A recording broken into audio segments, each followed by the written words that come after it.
আজকে রান্নাঘরের একটা ব্যাড হ্যাবিট নিয়ে আমরা ডিসকাস করব।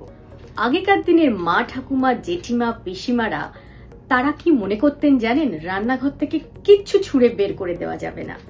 বিশেষ করে যে তেলটাকে আমরা রিইউজ করি বা রিহিটিং করি সেই তেলকে তো একেবারেই বের করা যাবে না, কারণ এই তেলটা বারবার আমরা ভাজতে ভাজতে ইউজ করতে করতে এমন গোল্ডেন কালারের হয়ে যায়, তারা এটা গোল্ডেন কালার মনে করেন না গোল্ড মনে করেন এটাই মুশকিল ভাবা।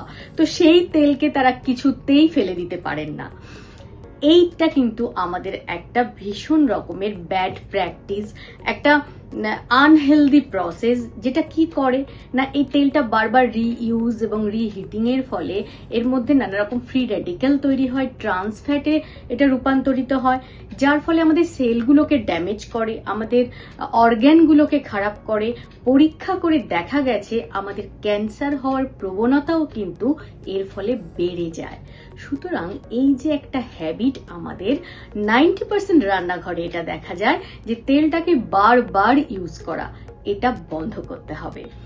যদি আমরা কিছু টাকা বাঁচাতে গিয়ে আমাদের অর্গ্যানগুলোকে নষ্ট করে ফেলি, বিশেষ করে 2 টাকা বাঁচাতে গিয়ে যদি আমাদের দুটো আটারিকেই শেষ করে ফেলি, সেটা নিশ্চয়ই খুব ভালো কথা হবে না।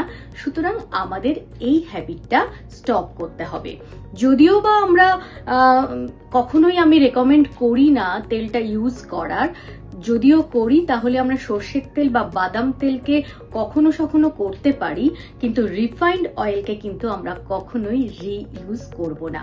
সুতরাং আজকের থেকে আমাদের এই ব্যাড হ্যাবিট আমরা বন্ধ করব।